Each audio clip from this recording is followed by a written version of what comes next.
¿Sí?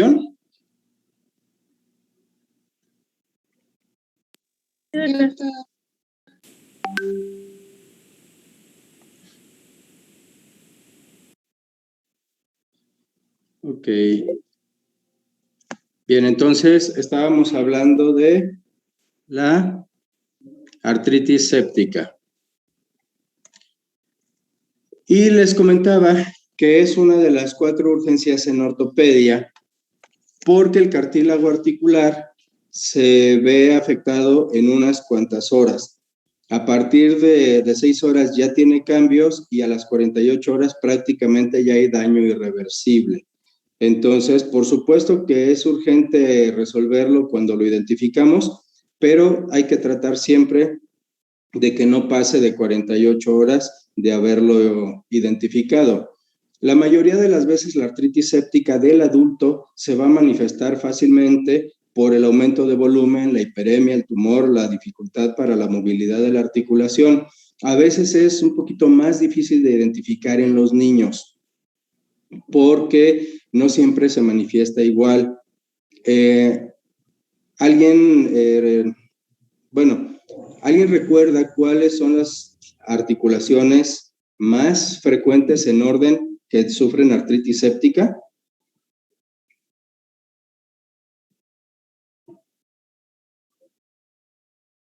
En orden no, doctor. Bueno, digamos que ¿cuál sería la articulación o la primera articulación que más artritis séptica sufre? Las rodilla y de los cadera. miembros. Yo también leí eso, que en las mujeres es la cadera y la rodilla también, porque la rodilla es una articulación de carga. Bien, bueno, donde más artritis séptica vamos a tener es la rodilla, en general, sobre todo ya en adultos y jóvenes. En los jóvenes porque es la articulación que con más frecuencia se traumatiza. Las caídas van a generar lesiones en la rodilla, raspaduras, y esto pues puede llegar a complicarse con bursitis o incluso con artritis y generar artritis séptica. Entonces, en términos generales, la rodilla es la que con más frecuencia genera artritis séptica. Sin embargo, también es relativamente fácil diagnosticarla porque vamos a ver una rodilla con flogosis, con aumento de volumen, obviamente la discapacidad funcional, el dolor, el tugor, el rumor, el calor. Así que es relativamente simple saber, por lo menos, que tenemos una artritis. Tal vez no sabemos si es séptica, pero sí que es artritis. Y si palpamos y encontramos que la rodilla tiene derrame articular, que hay líquido, pues sabemos que hay que hacer el citoquímico y que dependiendo de lo que veamos macroscópicamente o físicamente y lo que nos diga el citoquímico, vamos a hacer el diagnóstico. Así que diagnosticar una artritis séptica en una rodilla no es mucho reto. A lo mejor tampoco tanto en tobillo o en codo, porque se manifiesta muy fácilmente. Vamos a ver, son articulaciones huesudas, por así decirlo, que vamos a visualizar el aumento de volumen con mucha facilidad. Pero en los niños no es la rodilla la que con más frecuencia genera artritis séptica. Los niños van a tener más artritis séptica en cadera y en hombro. Entonces, la cadera y el hombro son un reto mayor porque por su profundidad, por los tejidos aledaños, no siempre se va a manifestar. Es decir, no vamos a ver un hombro grandote, rojo, caliente. A veces lo único que vamos a ver es que el paciente tiene limitación para la movilidad, que en el caso de los niños tienen la extremidad en cuidado, en posición antálgica, que están irritables, que cada vez que la mamá incluso dice, doctor, es que cada vez que lo voy a cargar llora. ¿Por qué? Bueno, porque suelen meter las manos debajo de las axilitas para agarrarlos del tronco y eso les incomoda. Cada vez que los cobijan y le ponen el bracito para pasarle la cobijita, llora porque le están lastimando el hombro. Cada vez que le ponen la ropita, que lo visten o desvisten, pues manipulan el bracito y el niño se va a poner irritable y con llanto a veces incoercible, ¿no? Entonces, también en el caso del bebé, la mamá nota que cuando le cambia el pañal, el niño se pone muy irritable. Entonces, por las manipulaciones de las caderitas al momento de ponerlos en abducción para hacer el cambio del pañal, esto va a generar el dolor en la articulación y por ende el niño se pone irritable. Entonces, cuando un niño se pone irritable ante la manipulación de la mamá, ya sea en el pañal o en la vestimenta, y pareciera que le duele un bracito, siempre hay que considerar tanto la artritis séptica como la osteomielitis, que son las dos condiciones que pudieran estar causándole dolor al pequeñito en la extremidad. Entonces, esa es un dato importante a recordar, ¿sí? Un bebé que cuando lo cambian, ya sea de ropita o el pañal, se pone irritable, parece molestarle algo, hay que considerar valorar hombro y cadera. Entonces, en orden, en los adultos, rodilla primero, y ahí varía también cadera, pero a veces es codo y muñeca incluso. Como podemos ver aquí, se trata de una artritis séptica que se dio en la muñeca, y también podemos ver que en este caso esta artritis séptica, dice aquí la flechota que tiene una progresión de un mes. Al mes ya tenemos una destrucción no solo de los cartílagos de los huesecillos del carpo, ¿sí? Sino además ya hay una osteomielitis, la bacteria ya se está comiendo también los huesos del carpo, no nada más el espacio articular. Acá en el hombro podemos ver lo que era el hombro al inicio y lo que era cuando ya tenía el problema donde perdió el cartílago, pero además empezó a complicarse con alteraciones al hueso. Entonces, esto ya prácticamente vemos acá cambios hasta esta zona, que son prácticamente una cuestión de osteomielitis. Entonces, hay que tenerlo muy presente. ¿Qué vamos a encontrar cuando tenemos una artritis séptica en la imagenología, en radiografías simples? A veces nada, acuérdense. ¿Por qué? Porque es el espacio articular. Si todavía no ha dañado el cartílago articular, pues no vamos a ver disminución del espacio, y tal vez lo que podamos ver es en los tejidos blandos, algún aumento de la radiopacidad en tejidos blandos o una especie de abombamiento en la imagen de la rodilla, que pudiera estar condicionando o hablando de que tenemos un derrame articular.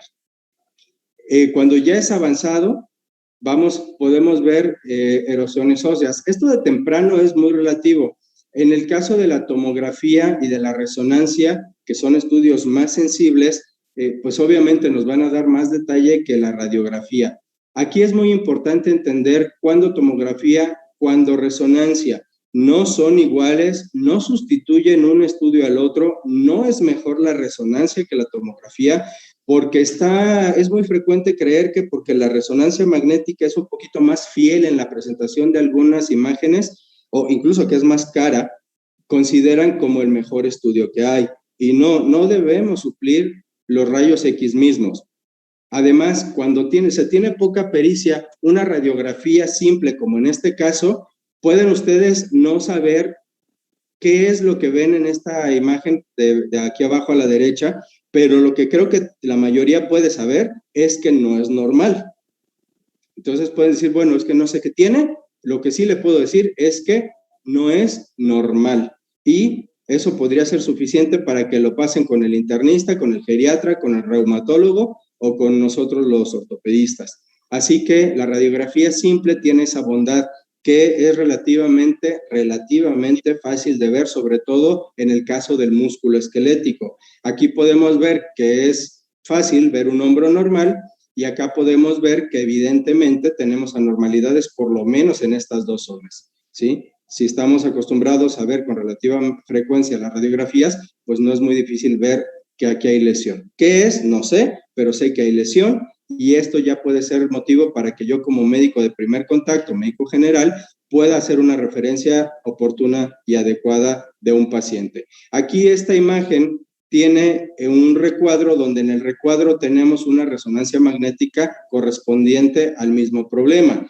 y pues la resonancia magnética no resulta tan clara si no se entiende lo que estoy viendo, si además no tiene la figura de un número que yo estoy acostumbrado a ver y solamente veo parte del número, que además aquí la tengo en una proyección AP y aquí lo estoy viendo en sentido coronal desde arriba. Perdón, axial. Entonces, esta sería la espina del omóplato, este es la superficie articular de la glenoides, esta es la superficie articular del húmero, y esto blanco de aquí y esto blanco de aquí son los orificios que se han generado que corresponden a estos huecos que vemos arriba. Entonces, para quienes sabemos ver el estudio, por supuesto que nos va a aportar bastante información. Esto que vemos acá es el tendón del bíceps, pero hay que tener pericia. Entonces, una radiografía nos puede dar mucha información, por lo menos para hacer una referencia adecuada. Si ya voy a solicitar una tomografía o voy a solicitar una resonancia, es importante que yo sepa por qué la voy a solicitar. No pueden esperar tomar un estudio de estos porque es más sensible, sacar las hojas y verlas y darle vuelta y ponerla de un lado y ponerla del otro, terminar ponerla en el legatoscopio y poner cara de interesante como que están viendo la imagen, poner el dedo ahí y hacerle y terminar sacando la hojita de interpretación y viendo lo que el médico radiólogo dice. Entonces, al final, el apoyo del médico radiólogo es una opinión. Quienes vamos a hacer el diagnóstico somos nosotros y con mucha frecuencia van a encontrar interpretaciones muy superfluas, mal hechas, incompletas, de estudios donde tienen cosas, incluso problemas que pudieran ser hasta quirúrgicos y que a veces en la interpretación no se encuentran. En una ocasión vi una paciente con un problema severo del pie, una deformidad, un colapso de los huesos del carpo por secuelas de un accidente que tuvo y se hizo una tomografía, le pedí una tomografía para hacer un planteamiento, una planeación quirúrgica, le di libertad de hacerlo donde ella quisiera y pues fue a hacerse la chopo. Entendemos que Chopo es uno de los mejores gabinetes que hay en México. Hay prácticamente en todo el país hay algún Chopo. Entonces esta señora fue a Chopo, hizo su tomografía y pues ya vio una serie de detalles, les expliqué los problemas que tenía, un colapso del tarso, algunas desviaciones, subluxaciones de los huesos del pie, y les comento todo este detalle. El hijo me dice, oiga, doctor, es que, perdón, pero abrimos la hojita que tiene el estudio adentro y no dice nada de lo que usted nos está diciendo. Entonces dices, a ver, espérame, saqué la hoja y en efecto, prácticamente decía que el estudio era normal. Entonces dices, oye, no es posible que digan que es normal. Si tú valoras hueso por hueso, calcáneo, astrágalo, escafoides, cuboides, cuñas, en fin, hueso por hueso, en efecto, no tenía fracturas. En efecto, no estaban deformes. Entonces, hueso por hueso, sí, tienen razón, no había osteomielitis, no había tumores, no había fracturas, no había deformidades, pero había disociación entre los huesos, es decir, los huesos no tenían la relación normal que deben tener. Y eso también es parte de la descripción que se debe hacer en un estudio radiográfico. Entonces resulta que le dije, ¿sabes qué? Regresa a Chopo y exígeles que te hagan una verdadera interpretación, porque me da la impresión de que a rápido no vieron nada y te pusieron una interpretación de esas que se quedan guardadas en la radiografía, en la computadora, y ya nada más le cambiaron el nombre, 2, 3 detalles, y pum, y te la firmaron y adiós. Entonces, me pasan varios días y un día me llama el familiar de la paciente, de ahí mismo del gabinete, y me dice, oiga, doctor, estoy aquí con el del laboratorio y me dice que qué es lo que debe decir la hoja. Entonces, a ver, espérame, ¿cómo que qué es lo que debe decir la hoja? Y me dice a ver, se lo pasa, doctor, y me lo pasa. Entonces, ya el cuate, oiga, doctor, pues ahí soy fulano de tal, técnico de laboratorio, bla, bla, bla. Oiga, es que quiero saber, o dice el radiólogo, que qué es lo que quiere que diga la hoja. Yo digo, a ver, ¿cómo crees? O sea, ¿cómo que qué es lo que yo quiero que diga la hoja? Sí, doctor, es que me pregunta que qué es lo que debería decir la hoja. Yo digo, oye, no, pues si quieres yo voy y yo hago la interpretación. ¿Sí? Se supone que debes saber ver.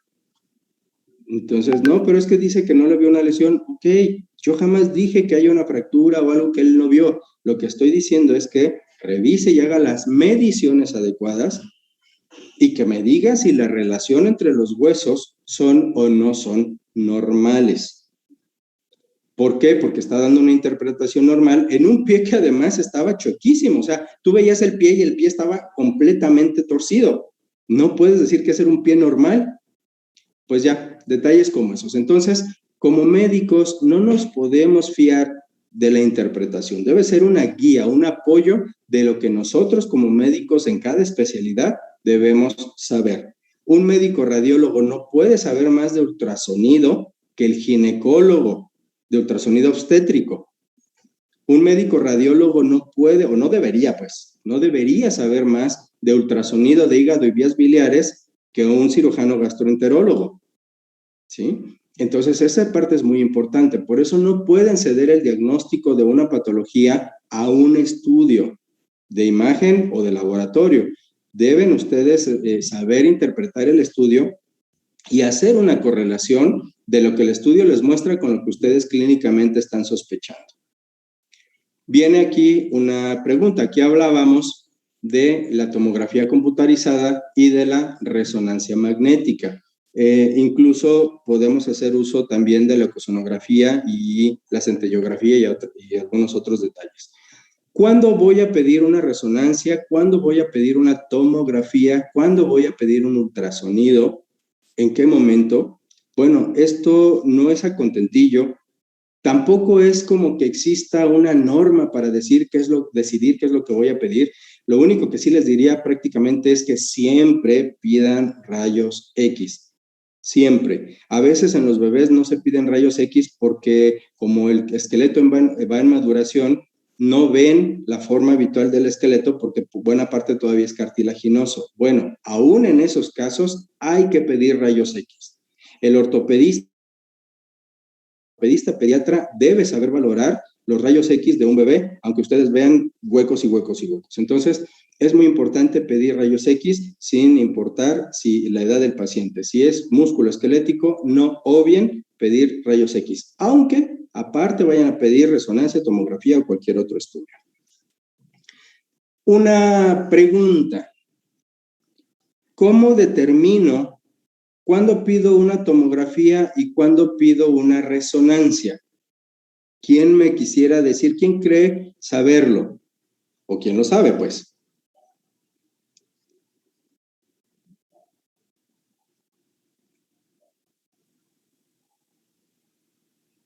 Podría ser dependiendo la edad del paciente.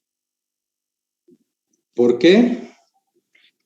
Porque, bueno, al menos tengo entendido que, por ejemplo, en pediátricos, no es que esté contraindicada, pero no es muy recomendable realizar una tomografía por la radiación. ¿Y entonces qué estudio pides? No sé, una ultrasonografía. Ok. Bueno, ok, voy a valerte esa parte de lo de la radiación y que no lo quieras radiar. No es el motivo realmente, pero bueno, vamos a pensar que sí, que puede ser. Y que el ultrasonido es bastante útil para ver si hay una colección de líquido en la cadera o en el hombro y que es mucho más fácil y barata de realizar que una tomografía y de interpretar incluso que una tomografía, aunque el ultrasonido es operador dependiente. ¿Qué quiere decir? Que para que tu ultrasonido te sirva, lo tiene que hacer un médico que sepa de ultrasonido musculoesquelético primero y segundo, que su equipo sea de buena calidad, que el transductor tenga los hercios adecuados para darte imágenes de buena calidad. Si se cumplen estos dos factores, por supuesto que el ultrasonido es una muy buena opción para diagnosticar problemas articulares. Bien, vamos a dejar entonces un poquito de lado a los niños, que sí, tiene razón, es válido y es una buena opción si se cumple esto. En un paciente adulto,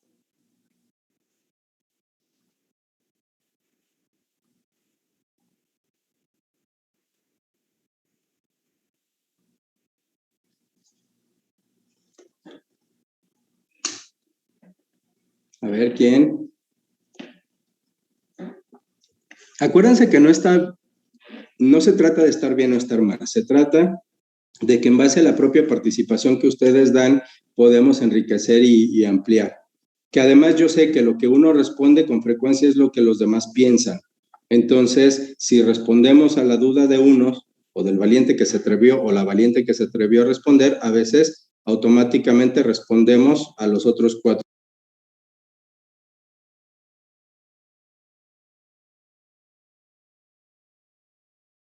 tiene prótesis, pues no le puedes hacer una resonancia. Igual si tiene un marcapasos, la resonancia pues no va, está contraindicada en esos casos.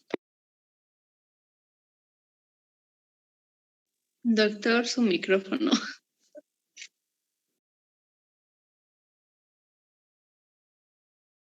No, está apagado el micrófono.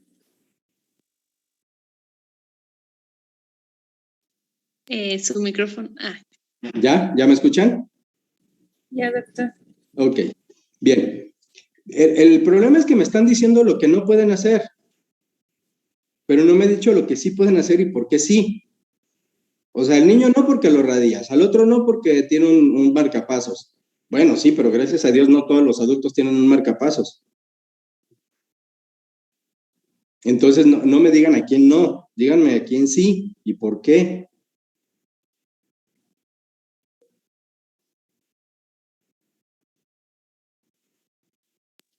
Puede ser que la resonancia la solicites cuando estés pensando en una complicación a tejidos blandos y la TAC más que nada a valorar la gravedad de la lesión ósea. Ok, muy bien, ¿por qué?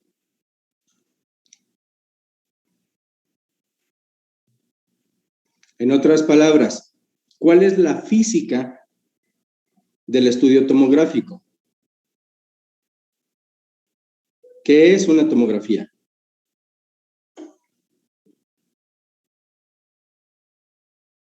Son rayos X. Rayos X, tal cual, son rayos X, nada más que rayos X procesados en una computadora. Igual que ahora una fotografía analógica y una fotografía digital, ¿sí? Ahora ya tu fotografía se procesa en tu misma camarita o en tu celular y ya sale la imagen. Bueno, es igual, la imagen ya pasó por un procesamiento y ahora la computadora te da una alta definición del estudio, pero al final son rayos X. Los rayos X sirven ¿para qué en general? ¿Para ver qué? Estructuras óseas. Los huesos. Lo único que puedes ver en una radiografía, fiablemente, son los huesos. No puedes ver el corazón, no puedes ver los pulmones, no puedes ver los riñones, no puedes ver el hígado, no puedes ver el vaso, no puedes ver intestinos. Y me van a decir que sí se pueden ver. Y les voy a insistir en que no se pueden ver. ¿Por qué? Lo que ustedes están viendo es la sombra de lo que sabemos que es el hígado. Es la silueta del corazón. Nadie dice, estoy viendo el corazón, incluso se dice, la silueta cardíaca está grande, está chica, está crecida en derecha, está crecida en izquierda. La silueta del corazón, no el corazón, no lo pueden ver, ¿sí? El hígado, no lo pueden ver, no pueden ver el tejido hepático, pueden ver la sombra del hígado y si tiene algunas alteraciones podemos hacer una correlación con algunas patologías conocidas. La sombra renal, en algunos casos, si el estudio está muy bien hecho, lo podemos ver también y podemos ver si el riñón está más bajo, más alto de lo que debe ser, si parece estar más grande, más pequeño, si tiene alguna radiolucidez por ahí y sospechar algunas cosas, pero la realidad es que solo inferimos lo que puede ser en relación a que sabemos por anatomía topográfica que en esa región existe tal órgano y que la sombra, por ende, corresponde al órgano X, pero la realidad es que no lo ves. Lo que sí ves son los huesos, eso sí los ves. Y los puedes ver en estructura, no los ves tridimensional, pero incluso se pueden armar tridimensionalmente pidiendo proyecciones complementarias. Una de frente, una de lado, y tú haces el armado tridimensional de la imagen. En el caso de la radiografía. En el caso de la tomografía computada, pues ahora tenemos ya la posibilidad incluso de pedir una reconstrucción en 3D y nos puede armar un hueso y le podemos dar la vuelta para arriba y para abajo, por un lado y por el otro, y verlo prácticamente en todas sus dimensiones. Entonces, los rayos X sirven para ver huesos. Directo. Indirectamente podemos inferir, pero lo único que sí vemos es huesos. La tomografía computada, por ende, también es para ver huesos. Ahora, en cirugía general, por ejemplo, se aprendió a utilizar la placa simple de abdomen durante muchísimos años para adivinar o inferir enfermedades abdominales. Cuando aparece la tomografía, que es rayos X de alta definición, bueno, se aprende mejor. Ah, mira, esta sombra rara que se ve aquí, de acuerdo a que aquí está el duodeno, o de que aquí está el hígado, o de que aquí está el estómago y le bajamos y abajito del estómago aparece esta cosa como una nube rara. Ah, pues este es el páncreas. Y entonces se infirió que ese era el páncreas y se aprendió poco a poco las diferencias radiográficas de un páncreas sano y de un páncreas anormal. Pero la realidad es que no se ve el páncreas como tal, sino se ve lo que corresponde al páncreas en una tomografía.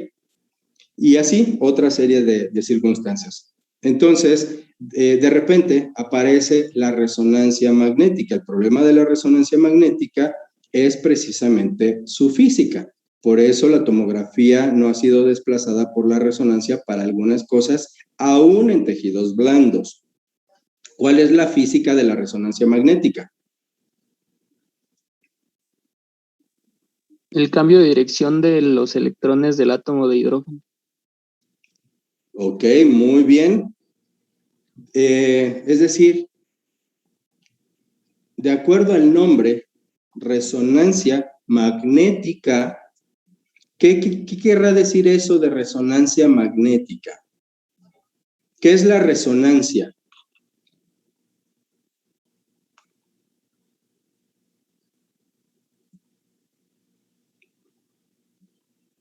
Hay dos cosas que ustedes conocen en la vida cotidiana que resuenan. Tal vez conozcan más, pero hay dos particularmente que todos las conocen y una de esas incluso se usa en medicina. Es más, para ayudarles más, se usa en otorrino y en neuro. Diapasones. El diapasón. Y otra cosa que todo el mundo ha oído toda su vida y que a veces escuchan de noche y a veces muy temprano al amanecer.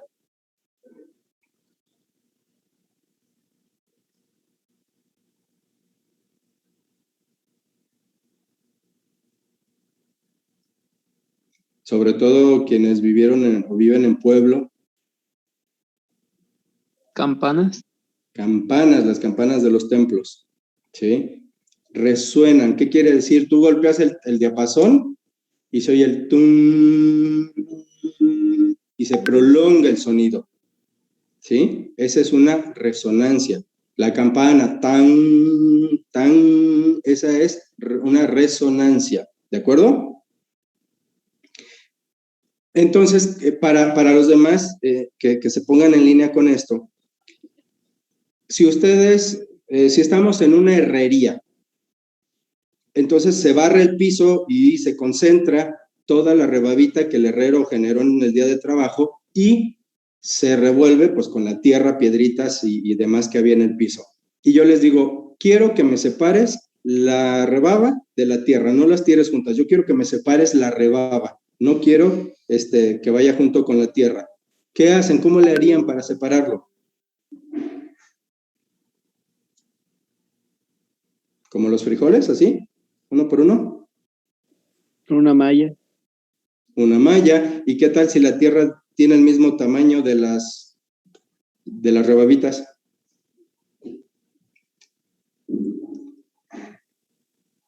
Ah, pues le pasa un imán. Exacto. Le pasas un imán y ¿qué va a pasar entonces?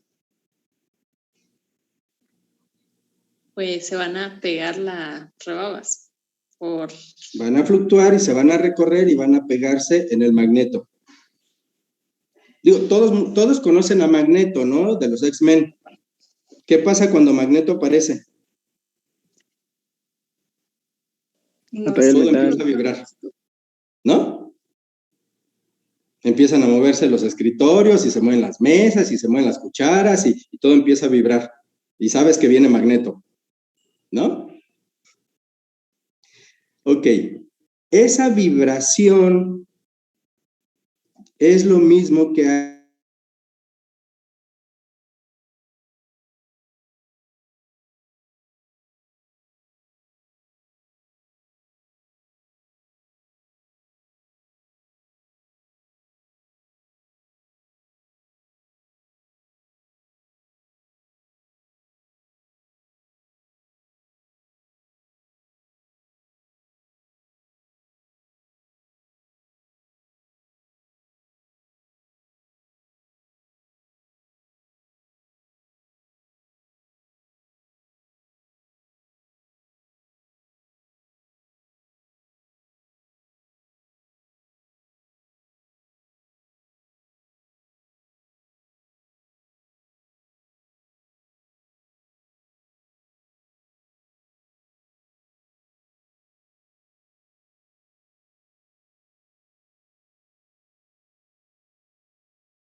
¿O dónde va a haber muchos iones de hidrógeno?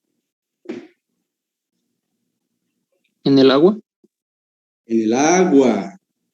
Sí, en el agua. Muchos iones de oxígeno los vamos a tener en la sangre. Muchos iones de hidrógeno los vamos a tener en el agua. ¿Sale? Entonces, donde quiera que haya agua, va a haber hidrogeniones. Y entonces, la resonancia, el magnetismo va a generar resonancia de los iones donde haya ¿qué? Agua. Agua. Ok. ¿Cómo se mide el sonido o los decibeles?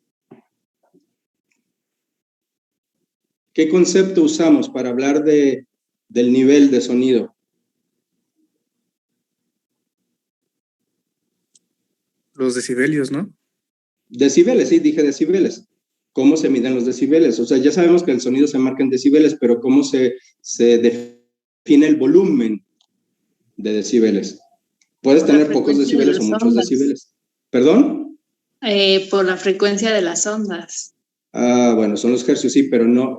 Sí, la frecuencia genera decibeles, los decibeles generan un volumen de sonido. ¿Cómo se define el volumen de sonido? ¿En hertz? No se pongan tan científicos. Los rayos X generan radioopacidades o radiolucidez.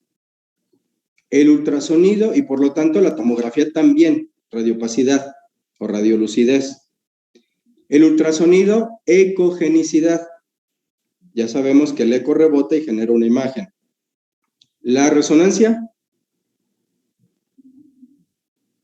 niveles de vibración de hidrogeniones. ¿Sí? ¿Cómo resuenan los hidrogeniones? Digamos que sería una vibración, un sonido. ¿Cómo se mide el sonido, el volumen? ¿La qué de volumen? Hablando en sonido. Intensidad. La intensidad del volumen. ¿Tiene mucha intensidad o tiene poca intensidad?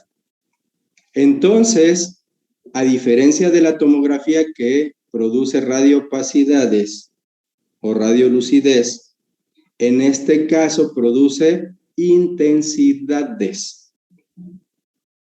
Intensidad de frecuencia y por lo tanto intensidad de imagen. Si tiene mucha intensidad de imagen, quiere decir que hay muchos hidrogeniones. Y si hay muchos hidrogeniones, quiere decir que hay mucha ¿qué? Agua. Agua. ¿Sí? Si hay poca intensidad, hay poca agua. Entonces, ¿cuándo nos va a servir la tomografía? Cuando el agua no nos importa. Cuando nos importa al contrario, lo duro, lo grueso, el hueso, lo seco. Yo quiero ver calidad de hueso, deformidades en el hueso, alteraciones en el hueso, pido una tomografía. Yo quiero ver niveles, alteraciones en la intensidad o en la cantidad de fluidos, pido una resonancia.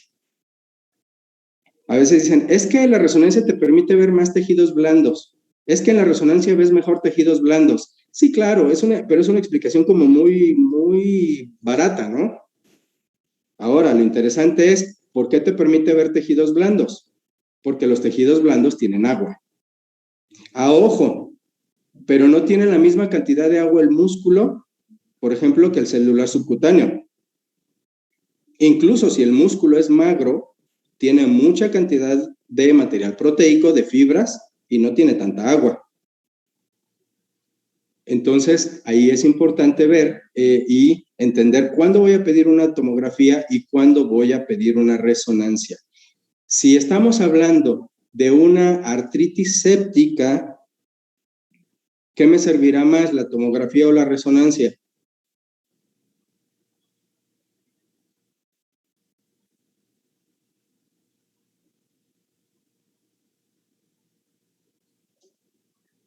a resonancia. ¿Por qué? Para poder vislumbrar si ya hay afección de cartílago, o en todo caso para ver qué tanto ya se afectó de líquido o alguna densidad diferente con la otra rodilla. Porque nos va a decir si hay o no cantidades de líquido, sobre todo en zonas que no debería haber líquido, si hay colecciones líquidas, cuánto nos queda de espacio de cartilaginoso, cómo están estructuras como los meniscos, y en efecto, incluso si tenemos edema óseo. ¿Alguien había escuchado hablar del edema óseo? ¿Sabían que los huesos se edematizan? Se inflaman.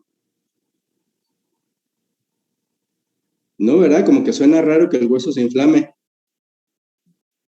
Porque tenemos en la mente que el hueso, que lo que se inflama crece, que un tejido blando que se inflama aumenta de volumen, y sabemos que el hueso no va a aumentar de volumen. Entonces como que se pierde el concepto ese, caray, a ver cómo está eso de que el hueso se inflama. Pues sí, se inflama. Y precisamente algo que nos permitió ver la inflamación del hueso o conocer la inflamación del hueso fue la resonancia.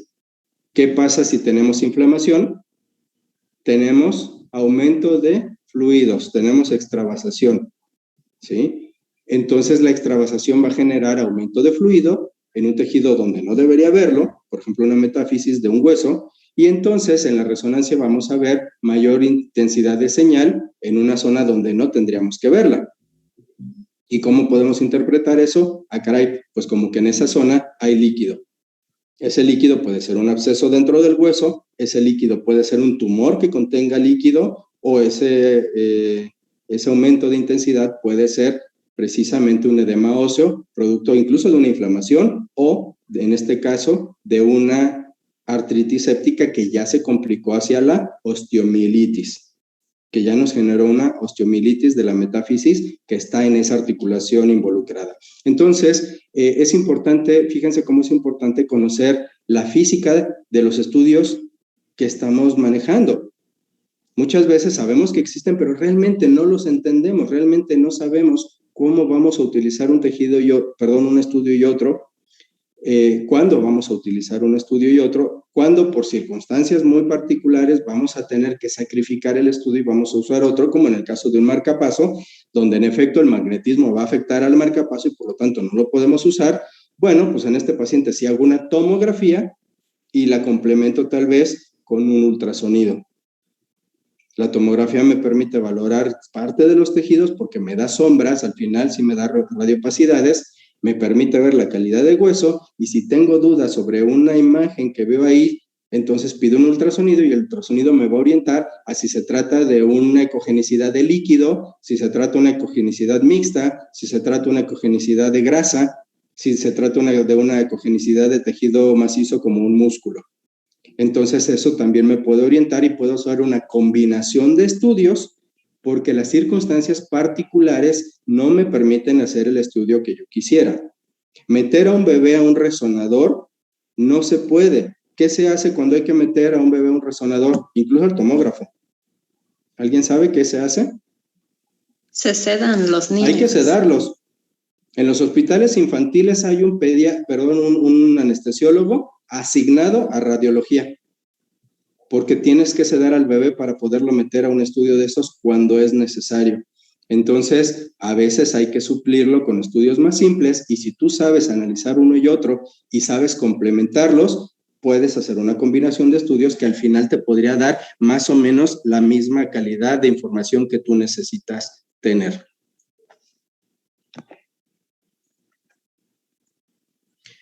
Bien, entonces, la artritis séptica vamos a tener el diagnóstico diferencial, lo vamos a tener que hacer pues con todas las itis. Toda rodilla roja, hinchada y caliente es una itis. Hasta ahí. ¿Es un paciente con lupus o AR? ¿Quién sabe?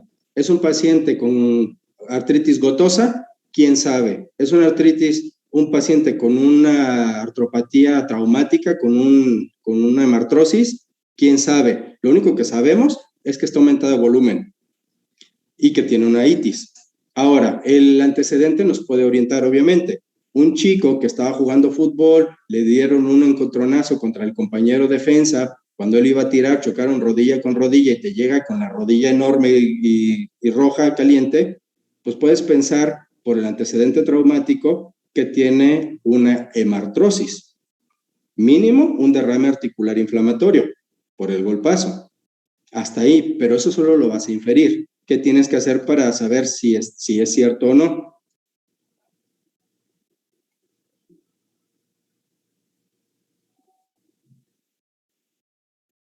Revisarla correctamente y hacer los estudios que correspondan. ¿Cuáles estudios? Podría ser una función para ver qué contiene el líquido sinovial de la rodilla. En este caso, No podría.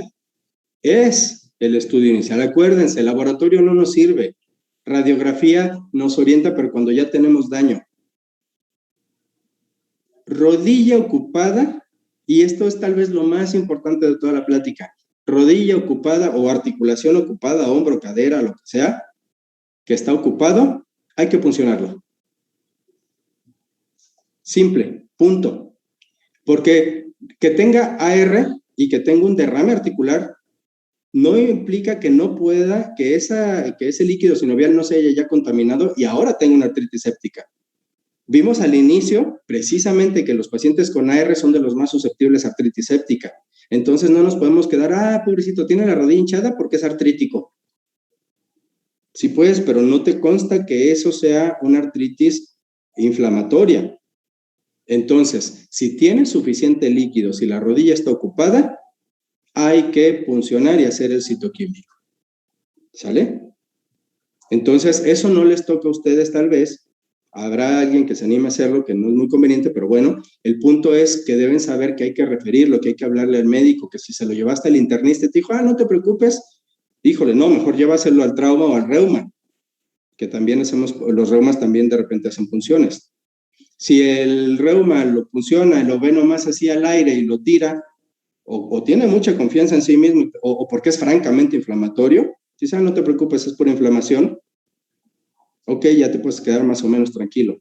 Ves la cosa está medio fea y no se manda a analizar, ahí habría que dudar también un poquito. Entonces, es importante eso, ¿no? Punción en toda rodilla. Así que al final, el diagnóstico diferencial de la artritis séptica va a ir determinado por todo el cuadro clínico, por los antecedentes y por lo que ustedes manden, pero el diagnóstico es por el citoquímico de la punción, es decir, por la artrocentesis. Hay que hacer la artrocentesis y ante la duda de las características macroscópicas, mándenlo al laboratorio. ¿De acuerdo? ¿Y cuál es la característica entonces del citoquímico de una artritis séptica? Son dos básicamente. De todo lo que vimos, que si parece la clara del huevo y que así es filante y lo que quieran, dos que nos importan, dos. ¿Cuáles eran?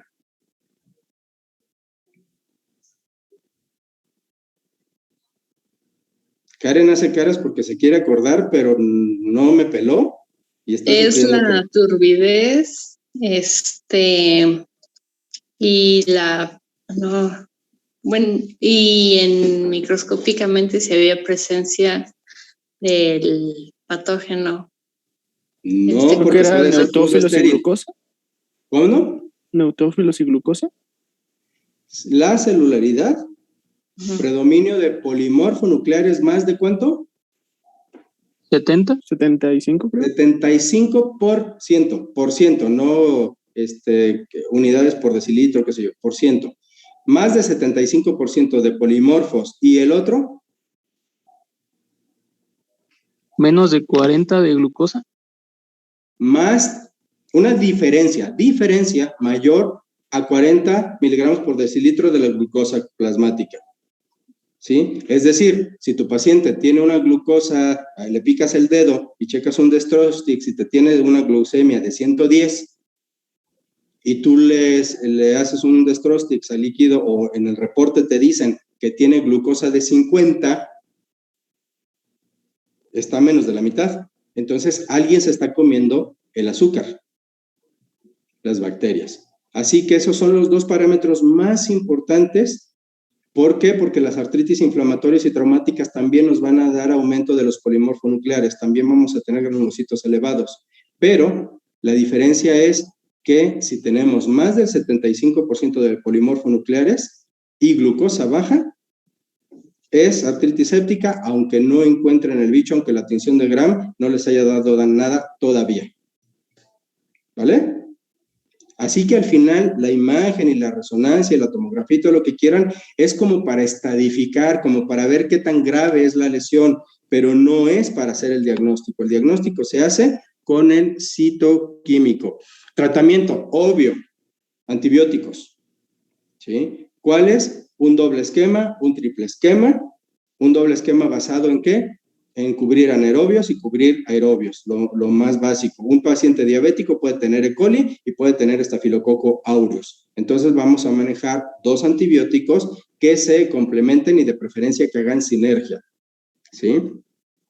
Entonces, un doble esquema. Obviamente, pues hay tratamientos aquí más o menos recomendados de acuerdo al bicho, cuáles son los que suelen ser los más frecuentes si no tienes un antibiograma, que el antibiograma pues es relativamente rápido, pero el tratamiento más importante definitivamente es quirúrgico. Hay que lavar la rodilla, hay que vaciarla y hay que lavarla. La vaciaste, el citoquímico te lo tienen en cuestión de 20, 30 minutos, así que suponte que en 1 hora en tu laboratorio del hospital ya te dijeron qué tiene. Ok, es bacteriano, vámonos al quirófano. De inmediato, acuérdense, es una urgencia. Entonces, lo metes, ya sea por artroscopía si eres muy nice y tu hospital lo tiene, o si no, ni modo, lo abres, lo lavas y lo drenas. Entonces, el tratamiento es quirúrgico de urgencia, antes de que hayan pasado 48 horas. Lo demás, también, pero no si no le hiciste un lavado, ¿vale? Entonces, terminamos con el tema. En la próxima clase nos vamos con osteomielitis. ¿Alguna pregunta? Creo que no, doctor. Muy bien. ¿No hubo mucho problema con el audio? No, no tanto. Ok. Cuando suceda, interrúmpanme, díganme. Bien, nos vemos entonces el día martes. Tengan un muy buen fin de semana y denle una leidita. Está bien, doctor. Sí, Buen doctor, día. gracias, igualmente. Gracias, buen día. Cuídense. Hasta luego.